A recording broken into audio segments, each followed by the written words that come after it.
The perfection program. That's what they call it.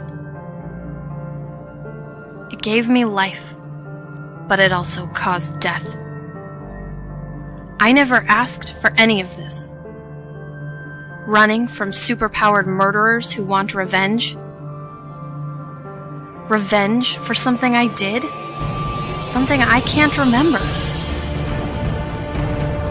But I won't run. I refuse. I don't want to be controlled anymore. This world needs more heroes than villains. That's more important than anything, isn't it?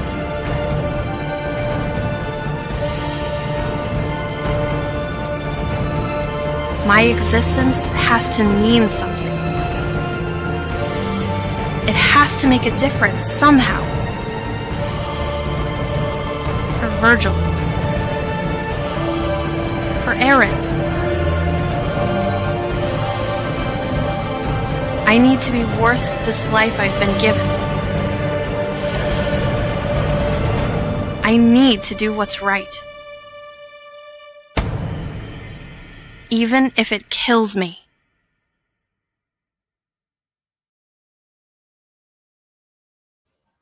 Woohoo! Even if it kills me.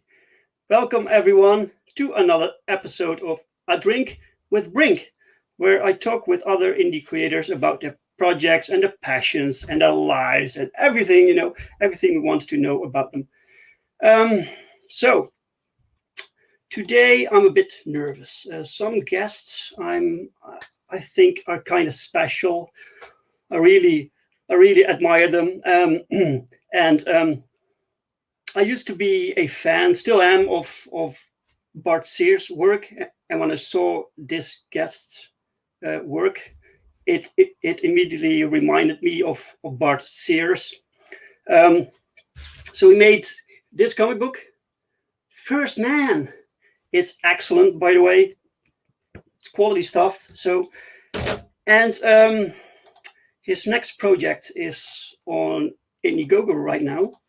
And I am so happy that he wanted to be on the show today. So let's bring on the incredibly talented Andy Smith. Welcome, man. Well, hello. Thank you for having me. I appreciate all those kind words. There is no reason to be nervous. So I can't help it, man. I can't help it. Well, I appreciate it. So how are you, man? I'm doing good, and thank you for getting volume 1 of First Man. I totally appreciate that. So it's cool because you got mine and I got your Perfect 10. So there you go. Awesome, man. Which was very enjoyable. Oh, thank you very much. Thank you. I reread your comic last night to get prepared. And the art is really great. So, but before this First Man book, to be honest, I've never really heard of you before. But you put yourself totally on my radar with this first Indiegogo campaign you had. So, but you work in comics for a long time. Yeah, I started back in 1991, drawing comics professionally. I think I'm about to sneeze. Uh-oh. You know how you can feel it coming? And then usually I say I'm about to sneeze and it goes away, but I don't know if this one's going to. You can turn off the sound. No one hears. Nah, who cares? Nope, don't have to. See, it went away. I said I was about to sneeze and it went away. I got to remember that when I'm somewhere in public. I just need to say out loud, I'm about to sneeze, and everybody will look, and then it won't happen. I started drawing comics in 1991 for DC, and it's partly because of Bart, because I met Bart Sears back when I was going to the Kubert School, and he was a teacher there. And basically, I showed him my stuff because he wasn't my teacher. He was one of the teachers, but I didn't have him as a teacher. But it's not a big school, so I just introduced myself to him. I showed him some of my work and said, I'd love it if you could, take a look at it, whatever. And we kind of formed a friendship. And he basically tutored me throughout my third year of the school. I'd go over to his place, hang out while he was working on Justice League Europe, and we would just kind of, hang out and draw together, and he would help me along with my stuff. And eventually I went up to DC Comics with him one time when he was dropping pages off, and he would introduce me to some editors, and I'd show him my work. And of course, they'd give me pointers and critiques, more importantly, of things to do better. And basically said, work up some more samples. We like what we see, but work up some more stuff and come back. So I did just that. And the next time I went up with new samples, I got my first job. So, and then, Bart and I have remained friends, and we've worked together throughout the years on projects where, I've inked him. We worked on Blade together where I inked him, and then he was writing Blade and I took over drawing it from his scripts, and, so on and so forth. So you took a lot from his style, right? Was that because you really like it, or because his way of tutoring you? I think at first it was the tutoring aspect, because before I met Bart, I wasn't really super concerned a lot, I guess, with style when I was in the Kubert School, because, I was just, honing my craft of learning to draw. I was, I had Joe Kubert as a teacher. So Joe was my main. Amazing, man. Yeah. Oh yeah. He was such a great person. And having him as a teacher, he was the main one that would put tracing paper over stuff and be like, oh, let's try and fix this here and do this here. And then once when I did meet Bart, obviously I was a fan of his work, and that's one reason I sought him out at the school to meet him. And once we did more of that one-on-one tutoring, besides getting to know each other better, just from the standpoint of who we both like in regards to comic artists, but also instructional stuff. So we both like Bern Hogarth, we both like Andrew Loomis.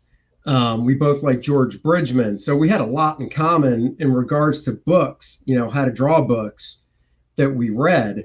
And then when he would basically help me out with my artwork, obviously it was through his lens, his way of doing things. He's like, oh, you might want to try and do this when it comes to drawing anatomy. And I was like, oh, that's cool.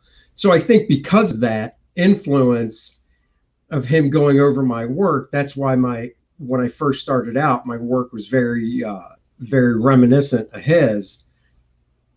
And then when we worked at Valiant together doing Exo Manowar in the 90s, that's when they were putting out the book twice a month, every 2 weeks. And they wanted to keep kind of a cohesiveness behind the artwork. So it was just perfect to have us both rotate issues back and forth, because our styles were so similar that, you know, it would Right. really hold the book together. So that was part of it. And then, you know, as I grew as an artist, I mean, obviously I have other influences as well. So as I grew as an artist on my own, I really, you know, I didn't want to go through my whole life or my whole career being the, you know, the Bart Sears, you know, guy. So I would work in my own influences as well. And you know, that's where my work is at now, style wise. And but a lot of it still comes down to, you know, I will still say that I'm so glad that, you know, I consider Bart one of my best friends. And the fact is, I still love his work, you know, and love the way that he sees things. And, you know, out of all the artist friends I have in the business, when him and I talk about art and like figure construction and stuff, we're really on the same page of that. Yeah. So yeah. Awesome. Excellent, man. Let me say hi to the chat for 1 second, because Sure. sometimes I forget from all the excitement. But let me see.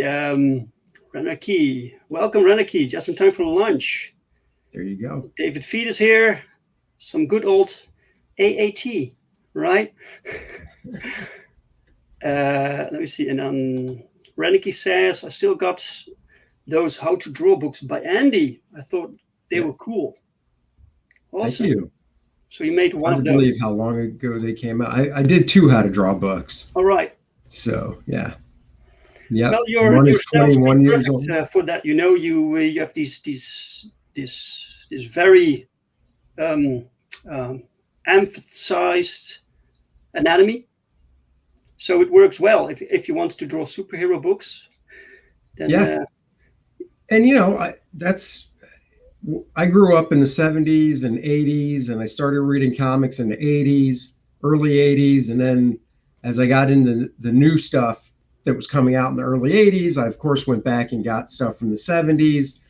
And that's just, to me, how, you know, superheroes to me should look larger than life, you know, and that is how I want to draw them. Yeah, Al Snow's a friend of mine. He's a wrestler, if you don't know. right. David. He used to be a wrestler for WWE, and now he has his own wrestling company in Ohio, I believe, or is it Tennessee? I can't remember, but yeah, Al's a great guy. He's a big comic book fan. That's how I met him. So All right. Cool. Yeah. So, how did you get into making your own IPs? You know, I've had First Man. I created the character, you know, when I was in middle school or right before high school is when I originally created First Man. And same with Penumbra, the female. I created them both design-wise back then. And, you know, I've always wanted to do something with them.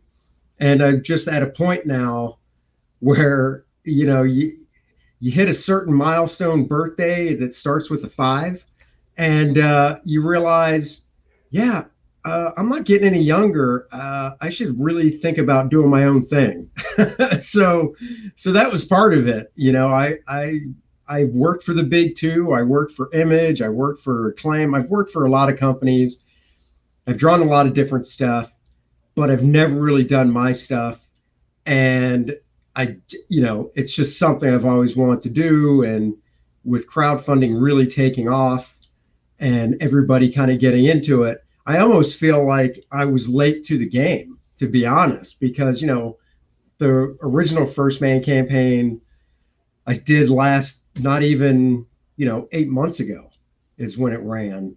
And I feel like, you know, hindsight is always 2020, but I feel like I probably should have done it a couple years earlier than that, when crowdfunding was kind of, it was always there, but it was kind of just beginning and not as large as it is now. Mm-hmm. But, you know, you can't go back. You just have to keep moving forward. So I'm glad I did it. The first book is out there. And I think once the first one's done, as the creator, it's a lot easier to move on with the second one and just keep going. So that's what I'm trying to do. So why do you think you should have started earlier? I think a couple of years ago, the crowdfunding space for comics wasn't as large as it is now. I mean, there is a lot of competition out there with other creators and stuff, as you know. So you think you could have maybe had some more success? Yeah, maybe. I mean, I just don't know, because there's a lot I learned from the first campaign as well. I've had a YouTube channel, for instance, for years, but I've never really done much with it. It was just kind of a placeholder thing. Mm. And then one of the pieces of advice I got from different creators was, you got to build up the YouTube channel. That's the best way to talk to your fans. So I'm trying to do that. And, I started doing a morning show daily on my channel, just like, I don't even think it's been a month. It's been maybe 3 weeks. And so I'm doing that. So I'm really trying to build up my YouTube channel. It's like Twitter. I've had a Twitter account forever, but I haven't really been that social on it. Mm-hmm. But from everybody I talk to, they say that Twitter is actually the best one out of all the platforms to use to spread the word. Vital. Yeah. Yeah. So now I'm a lot more active on Twitter. I mean, that's how I met you and a lot of other cool people. So I'm just really, I still think I'm still, I'm trying to think of a good word for it, or a good analogy. I mean, I still think I'm in like that infantile stage of like crowdfunding and getting into it, compared to some of my friends and stuff that have been doing it a lot longer and like on 5 and 6 campaigns. So I'm still trying to learn and take things from different people and go, oh, that's cool, let me try that and stuff. Yeah, that's always learning, man. Always. Yeah, yeah. Randiki says, I'll be ordering today. Oh, well, thank you. Excellent. Thanks, man. Yes. So we call that the little Brink bump, I suppose. Hey. I'm not sure. Hey, I don't know. That's good for me. Good for you. I love it. Got to do it. Okay, so cool. It really is one supporter at a time, one backer at a time. I do think the time that we're at now in the industry, and with the way we can talk to our fans, is really one-on-one like this. Because, when I started in the business 30 years ago, and even 20 years ago, the only way you talk to fans was at a convention. But now you can interact with them just like this, Yeah, there was something about the mystery, though. Usually you just bought comics and I saw the name and that's a cool creator, and I knew nothing about the creator. But nowadays customers kind of want to see you, the creator. They want to interact with you. So it's kind of, it comes with the job now to do these streams. And even for some people like myself who are not very very good with the camera, but you just need to do that, man. It's well, and you get more comfortable with it the more you do. I mean, I'm lucky. Well, I'm not lucky. I don't know if lucky's the right word, but for me, my background besides doing this is I used to get up on stage and do improv comedy and stuff. Oh, really? And I was part of a comedy theater for about 10 to 12 years. I've done small acting stuff. So I've done stuff behind the camera. I've been on radio before, I had a radio show for a while about 12 years ago with some friends. So I'm kind of used to it. And, so advice wise, just be yourself, and, that energy will come across. And if if you're excited about something and if you're having fun, then the people watching or listening are going to have fun too. So. Right. So Bristolian Dave is here. All right, me babbers. All right. Welcome, Dave. What's up? Another drink with Brink, and he's getting around. Yeah, I am getting around. Just don't tell my wife that, because yeah. So, what inspired you to create the First Man? Well, first, of course, I love superheroes. When I was a kid, people would go, "Why do you want to draw superheroes for a living?" And I would honestly say, "Because I want to draw buff dudes and hot chicks." And Excellent. that is the God's honest truth. There's something I really like about just drawing really jacked out, muscular guys, and the same goes. I like drawing hot chicks. So what better than superheroes, right? Exactly. And then for the type of story and character that First Man is, I still and always liked humor. I like comedy movies the best. Out of all genres of movies, I love a good comedy. So I gravitate towards humor. So I always kind of liked Spider-Man because he had that humor. It was self-deprecating sometimes, and then he would of course joke around when he was fighting, his Doc Ock and his villains and stuff. So I like that type of humor, but I always liked as well Shazam, where Billy Batson transforms from a little boy into this hero. It's not just putting on a costume; it's a physical transformation. And that's one part of First Man, because First Man's alter ego is a kid named Luke Henry. Well, he's not a kid; he's a college kid. So he's like 18, and he transforms from Luke Henry into the big 7-foot tall, muscle bound First Man character, and then because obviously transformed back so he can go to college and stuff. Ron Arkey, thank you for backing it. Thanks, Ronarchy. So. But at the same time, and I always say, like I was talking to my buddy Graham Nolan last night, and I said Shazam, and he goes, "Who?"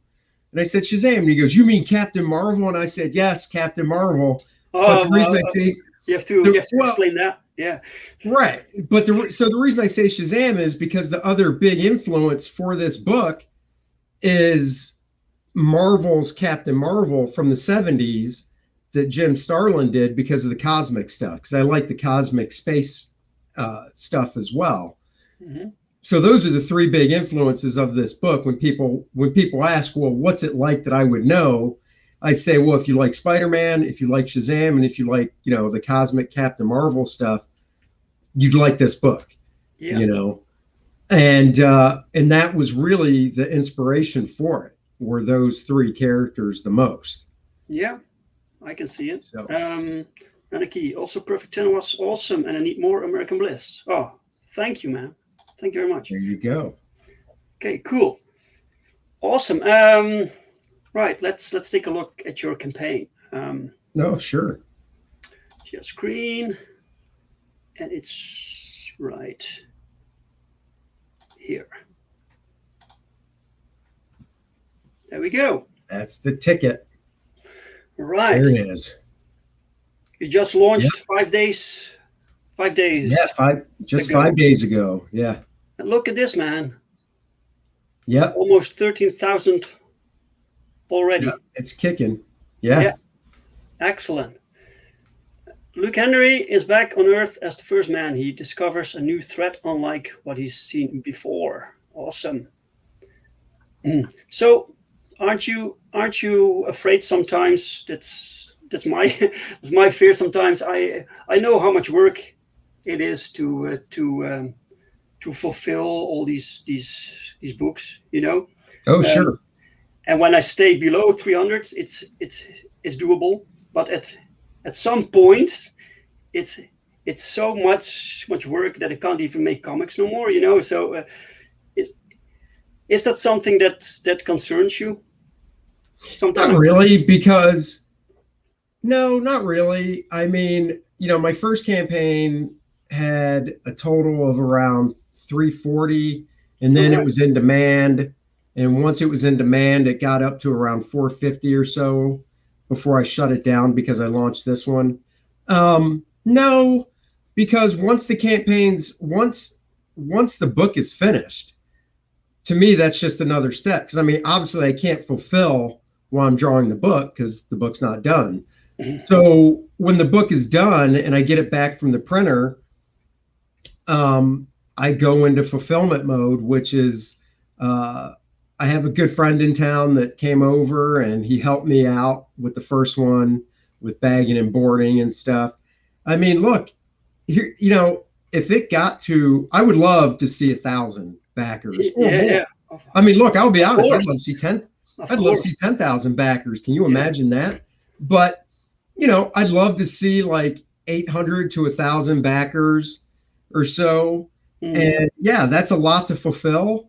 But at the same time, that's just wonderful that there's that many people that want it. And, if it takes me a month to do it, they're not expecting anything else at that time. It's not like I'm pulling away from drawing something while I'm fulfilling, because now I'm in fulfillment mode. So no, it doesn't. Right. That number can just keep going and going as far as I'm concerned. Yeah, so no, that's not a concern at all. Pops van Zandt is here. Welcome, Pops. Hello. Yeah, so no, that's not a concern at all. I mean, the higher it goes, and plus, if it gets really high, then I can just hire somebody to help out. Of course, yeah. Okay, so. Shall we take a look at the video? Of course. And no one ever says no. No, let's not. It doesn't happen. No, please don't. Let's just do it.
Excellent. Thank you. That music is banging, man. Yeah, I gave it. I didn't do the video. A guy that did Graham Nolan's video for Alien Alamo did it. Right. I saw his video and I was like, man, that's awesome. So he hooked me up with that guy, and he did a phenomenal job. So yeah, that's great. Really nice job. Okay. With it. Let's see. First man is 25 pages. It's like similar to the first one, right? Yeah, 64. It says, okay, so 52, but it's going to be, it's six. I need to change that to 64. Right. So you added story or you added pinups or something? Well, no, so the first one, which you remember in the back, it had like the bio pages and stuff for the characters. Well, this book's going to have bio pages as well for the members of the Fourth World Foundation. The new, it's kind of this group that creates the villain or creates a being of enormous power named Adonis. That's the threat in the book. And the Fourth World Foundation might have ulterior motives of why they need First Man's help. It could be a little self-serving, but they don't quite tell him that. So there's going to be bio pages in the back of the book. I do a parody ad, which is, I grew up loving the Hostess ads that were in the comics where, Spider-Man was fighting Doc Ock and he'd throw some Twinkies at him and go, here, eat some Twinkies. That'll get you off my back. Yeah. So I do a parody ad in the books that I do. I did one in First Man Volume 1. I'm doing a parody ad in this one as well, which is on the page so people can see it. And I do it in a what I call a throwback art style. It's flat color. I try to draw it in a style that's reminiscent of art from the 70s and early 80s. And so that's in the book. So there's some extra stuff in the back after the lead story of each book. So. Right. Awesome. Yeah. Okay. Well, the cover is already amazing. Who's your colorist? My colorist is a girl by the name of Ilaria Fella. She's from Italy. And she does a phenomenal job. I mean, she is just fantastic. So it's really nice. Thank you. So this costume design too, I do like the color combo, like white and yellow. That's some kind of combo that I really like for some reason. When I created the character, I wanted to. So the basic gist, when I created these characters, I created them, like I said, when I was a teenager. Mm-hmm. And First Man and Penumbra, the female character from the first book, we're supposed to offset each other. He's the light, she's the dark. So his costume is yellow and chrome, and hers was, dark blue, mostly black actually, with blue highlights and some white. So they would offset. He's the light, she's the dark. And then I tweaked that a little bit story-wise when I brought it back and decided to do it. But the costumes pretty much stayed the same. So. Right. Yeah. Cool. So, can you tell us a little bit about the story? The premise. Like I said, the story is Luke Henry. It's called Learning Curve because Luke Henry comes back to Earth and he has to learn. Basically, now I'm back on Earth. I've got these powers. I've got to learn what it's like to be a superhero. There's not exactly a training school he can go to for, well, now that you have superpowers, this is what you do. He has to learn it on the fly as he goes. But he also has to juggle the fact that he's a freshman in college and he can't blow that off. And he lives with his mom and dad, who are the only other people that know about his life as a superhero. So I thought Learning Curve was a good title for it. Story-wise, there is this group called the Fourth World Foundation. They're made up of the 4 characters that you saw on the cover, the floating heads. And they basically they create in their lab this being of enormous power named Adonis. And we get to see a glimpse of Adonis, his fist punching First Man. Yeah. That's right. That's Adonis. Because I don't want to give it away. You got to. Of course not. Yeah, of course, you got to save something. So I don't want to give away what the threat looks like right out of the gate. So they create this being, and they say they need First Man's help to rein him in, but it might be a little more than that. Their intentions might not be totally on the up and up. So that's where the conflict will come into it as well.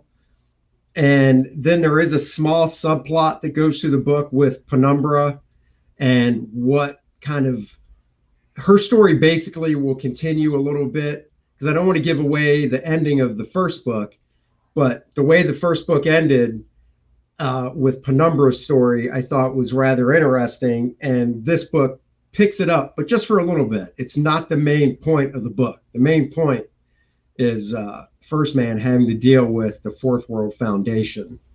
And then I do plan on doing a third book. And so it's a trilogy, and the third book really gets back around to dealing with Penumbra and her relationship towards First Man. So right.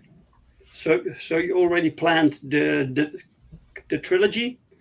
Yeah. And that's the end of what you'll do with First Man, or is it? I don't know. I mean, that's really down the road. That it's so far down the road that I don't want to say it's the end. I mean, I have other things of mine that I'd like to do publishing wise, that I own. So I don't want to say it's the end. I mean, there very well could be a fourth one, but I don't. But for the initial thing, there's something about the trilogy, I always remember back to the original Star Wars, not all this other junk, but the original 3 movies, Yes. And I just I like that trilogy setup. And so that was my thought process for it. And I have a buddy of mine, Rob Snyder, helps write the book. And he's a guy I've known for over 30 years. And, I was telling him my ideas, and he was like, dude, that sounds really cool. It just sounds like, I don't know. I like the idea of doing a trilogy with it and then go from there. But I mean, that would take me to 2023 anyhow. So it's not something I'm too concerned with what happens after the third one, right as of yet. So you've written the third one also already? No, it's just the basic outline. Right. Yeah, it's just an outline. I mean, it's not fully written yet. It's just an outline. So, we know where it's going. So. Oh, this is so great, man. This is what comics used to look like. It's muscular dudes, all these muscles, and then shapely females, awesome backdrops. This is phenomenal, man. Thank you. I appreciate it. I can't imagine that this new generation gets into comics with the new comics. Yesterday, so I go to the shop. I've been going to the comic shop the day new comics come out for over 35 years. When I was a teenager and I couldn't drive, my dad would take me to the comic shop on New Comic Day. And then once I could drive, I'd go New Comic Day. When I was going to the Joe Kubert School of Cartoon and Graphic Art, there was a comic shop in town. Me and my buddies would go on New Comic Day. If I'm on vacation, if there's a comic shop in town, I tell my wife I got to stop in because new comics came out. Yes. So that's just how I am. It's just ingrained in me. So I went yesterday because over here in the States, books come out on Wednesday. Mm-hmm. I went yesterday and I did pick up a couple books, but there were a couple books that came out a few weeks ago because nothing new that came out interested me in the slightest. So even though it's such a habit that I'm so used to walking out of a comic store on New Comic Day with something in my hands, I'll buy a back issue because I know I can always find something I don't own from 25, 30 years ago, if not more. So I can at least bring something home. But man, I used to buy a lot of new comics every week, DC, Marvel stuff, because a lot of my friends were drawing the stuff for them. But now a lot of my buddies are doing crowdfunding stuff. They're doing their own stuff. So that's where I buy their stuff now. And I look, like you said, I look at new comics and I'm like, they just don't look how they used to. These heroes to me just don't look heroic, No. And it's supposed to be escapism. And I don't want to see heroes that look like normal people in costumes. And the art is often subpar. So I like stylized stuff too when it comes to the art. Yeah. That's why like I was telling you in our chat, I like your book because I'm friends with the artist on Facebook and I like his work. And then when I saw, that he did Perfect 10, I was like, holy crap, that's awesome. I got to get this because I really like his work. It's what I like about comics is stylized stuff. I don't want to look at stuff that's very close to like a photo. No. And that's fine if you like that, but that's the variation, Yeah. And but it does help us. The indie market right now is growing because customers still want this, and they cannot get it anymore from the corporate comics. Right. So they seek out these styles and these stories, and they find it on Indiegogo and Kickstarter. Yep. Yeah. So it's good for us. Yeah. Oh yeah. Well, I'm not complaining. No, some people still want Marvel and Disney to succeed and get their stuff arranged, get back to normal. But I'm like, that's over. They had their era. Sure. It's our time now.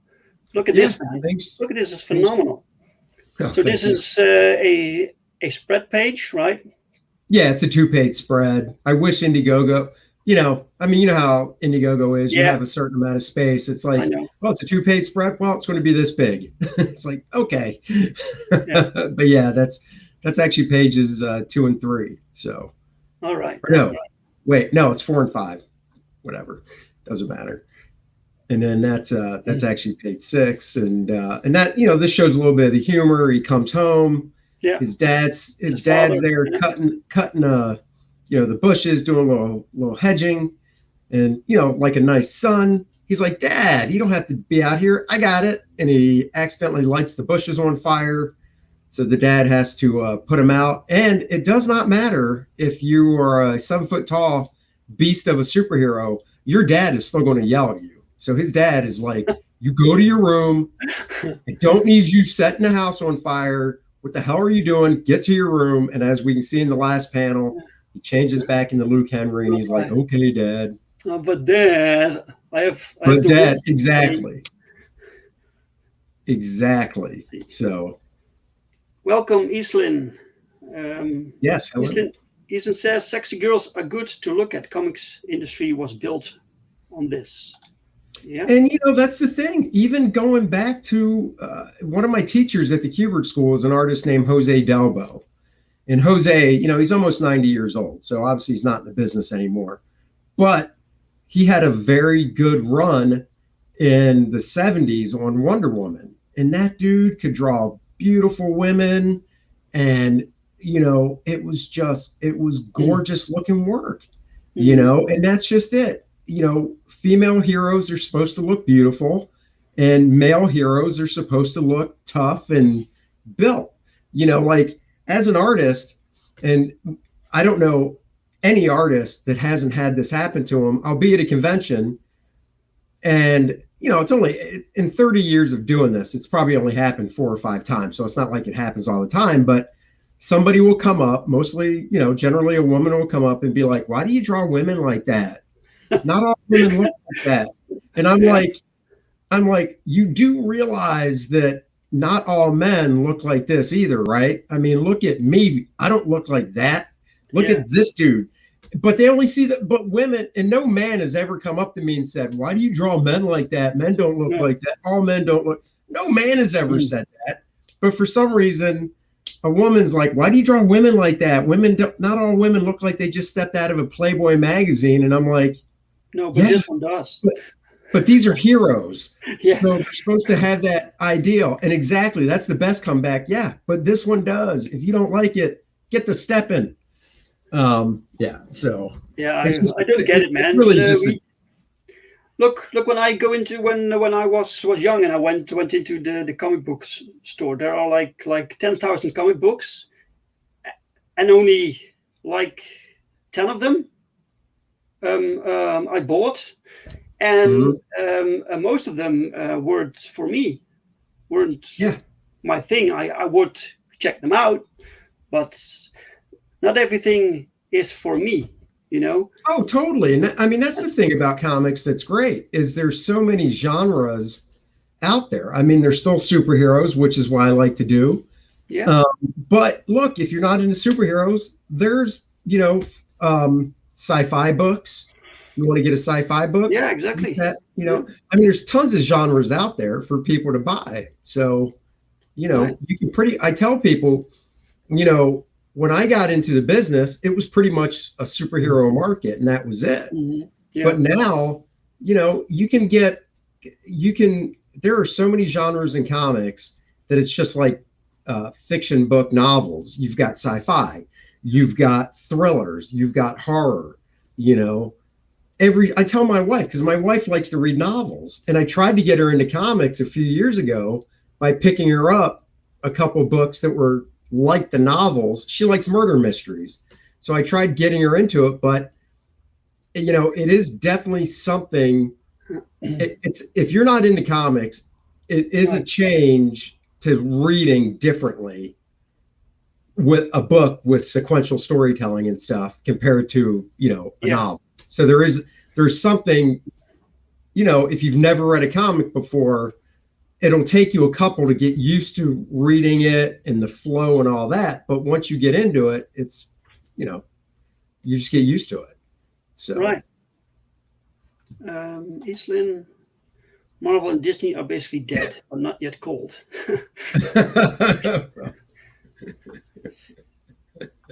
Oh, that's too much. Yeah, the hardest things to draw, I can imagine, are the things without the buff dudes and the gorgeous babes. You just have to draw people talking in normal settings, Oh yeah, totally. I mean, that was one of the things that, like I said, the Kubert school where I went to how to draw wasn't really focused on superhero stuff. I mean, a lot of us that went there want to draw superheroes, but one of the best pieces of advice that I give to up and coming artists is, look, I get it. You want to draw fighting, you want to draw, cool stuff with superheroes, but you got to be able to draw two people just having a conversation in a diner, in a living room. Yeah. You've got to be able to draw that everyday type of stuff, Right. because unless you create a book that is literally just heroes, right? Like a world of just heroes. And even if you create a book like that, because I worked at a company called CrossGen back in the early 2000s. Mm-hmm. And the book I worked on was called The First. And The First basically dealt with gods.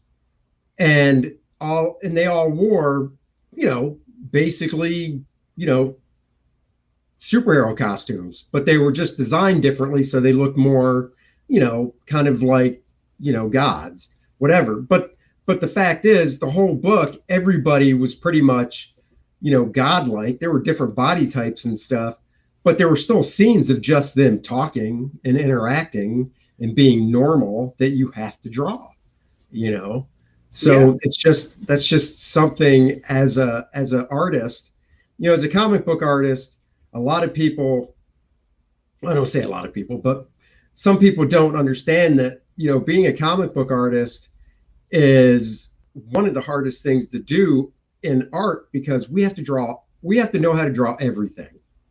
If you're a fine artist, a painter, and you work for yourself and all you want to do is paint landscapes, well, then you don't need to learn how to draw figures. If you're an architect, well, you deal with buildings. You don't have to deal with having to draw figures. If you're a medical illustrator, then you're literally drawing medical illustrations of what bones and muscles look like, but that doesn't translate to drawing comics. No. But in comics, man, you got to be able to draw people. You got to be able to draw all types of people. You got to be able to draw buildings, interiors, cars, guns, you name it. We got to be able to draw it and make shit up that's never been drawn before. So. And with different camera angles and poses. Oh, Yeah, man. Totally.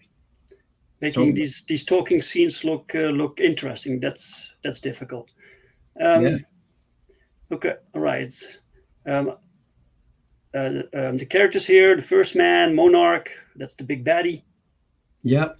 He's like mega buff. He was like when you thought, what's the buffest I can draw someone? Well, actually, you're not far off. Right. I wanted to create the three characters, the three main ones. I wanted to create, so if you just saw them in silhouette, you'd know each one of them. Right. You'd go, in silhouette, that's First Man. Oh, that's definitely Monarch, and that's definitely Penumbra. So I definitely I wanted the bad guy to be so over the top and intimidating that, you definitely would be like, holy crap. Of course, man.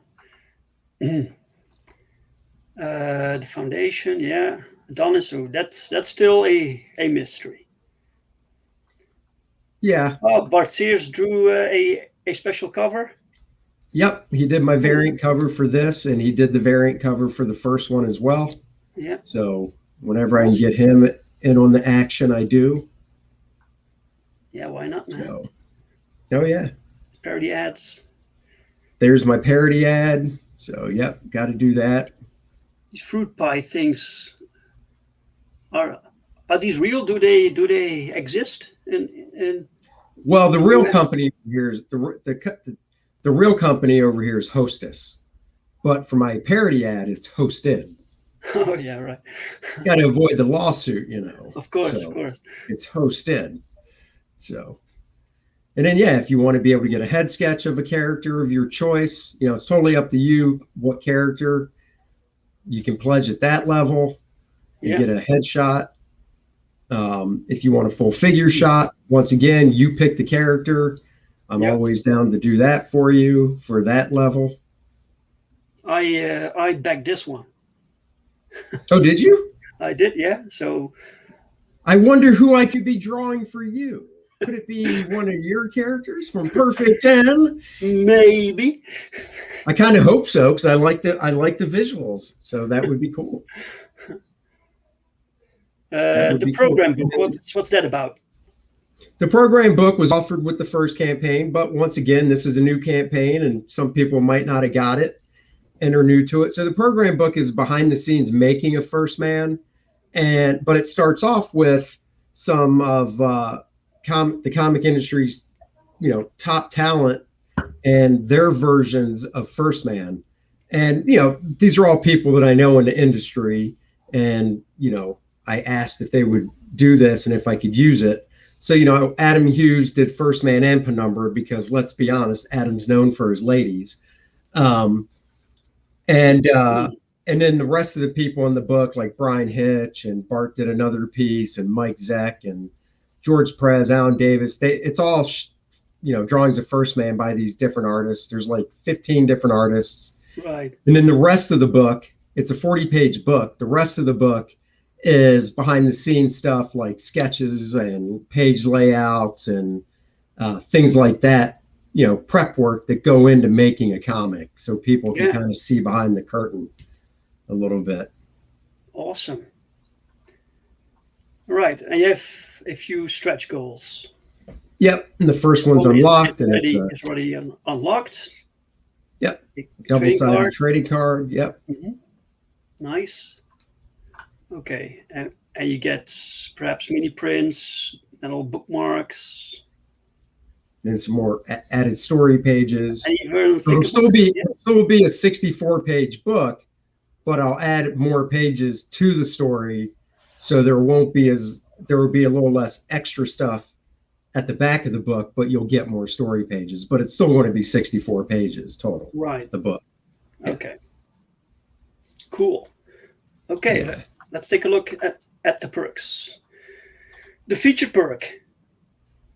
Fabulous Feature one is basically for the guy that missed it the first time around, the first campaign. So they get Volume 1, my cover, Volume 1 with the Bart Sears variant cover, Volume 2, my cover, Volume 2, Bart's cover, and the program book.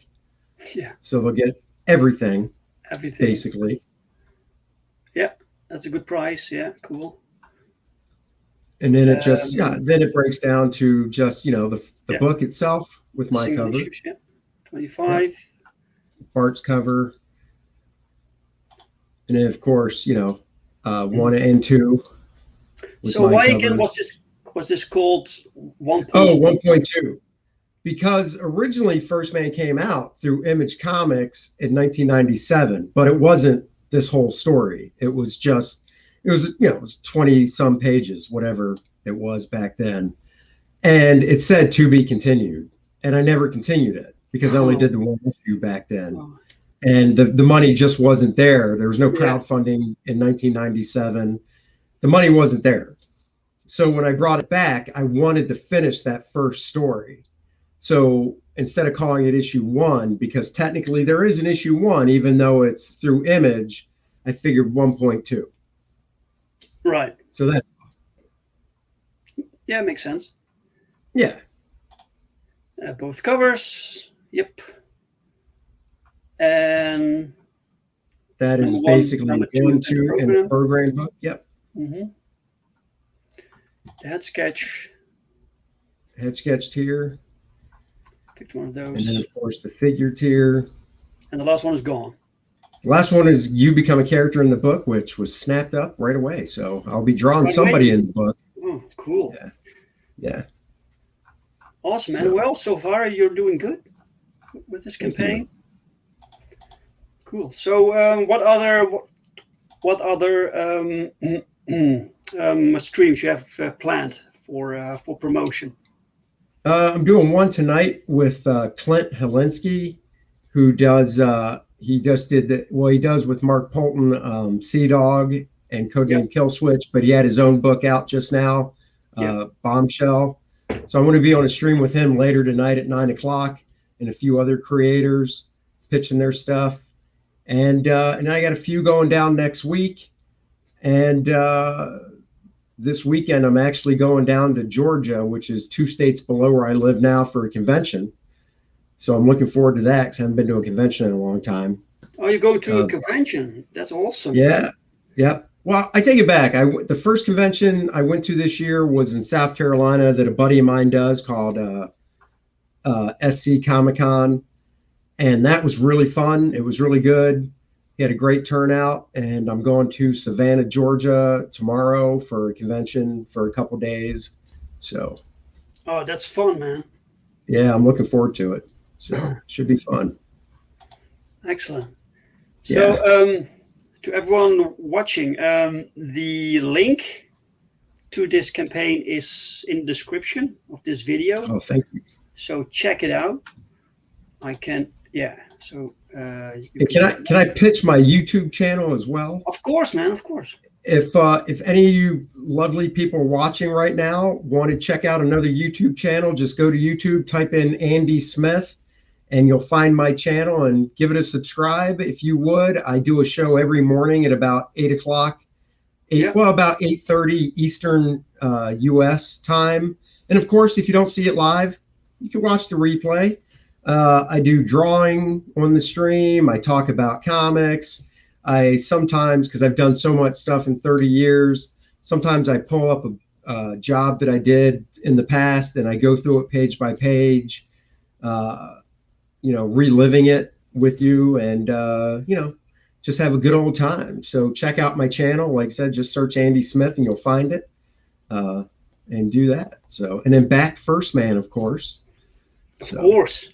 Can't miss this. This is good old-fashioned superhero stuff, man. Thank you.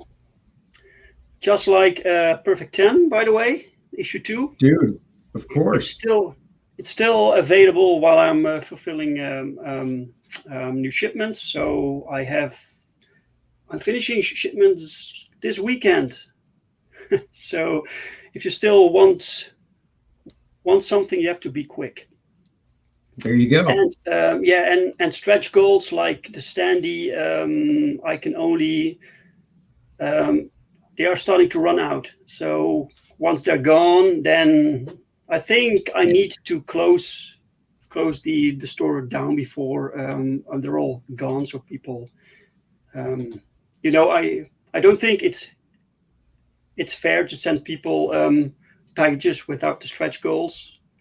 Oh no, I agree with you. I do the same thing, but I think, and I think this is fair. Like, now that my campaign is closed for the first one, whatever, I don't know. I have to think about how I want to do this. Actually, I'll get your opinion off camera about it. So all right. We can talk business off stream, because I want to pick your brain about something. So awesome. Okay. Yeah. Okay. Is there anything else people need to know about your campaign before we wrap up? No, that's it. Just, as you know, now that the thing is funded, the higher it goes, the more stretch goals I can do, which means the more stuff you get as a backer. So let's keep it going. And the only way we can do that is with your help, by sharing it. You helped out a great deal, obviously, by backing it. And I want to say, even though you backed it, your job's not over. Talk about it on Facebook, talk about it on Twitter, tell your friends about it, because the higher it goes, the more free stuff you get with the book. So, and people can follow you on follow Twitter. me on Twitter, Andy Smith Art, Instagram, Andy Smith Art, Facebook. same thing. And YouTube is just Andy Smith. So awesome. So everyone, thanks chat for watching.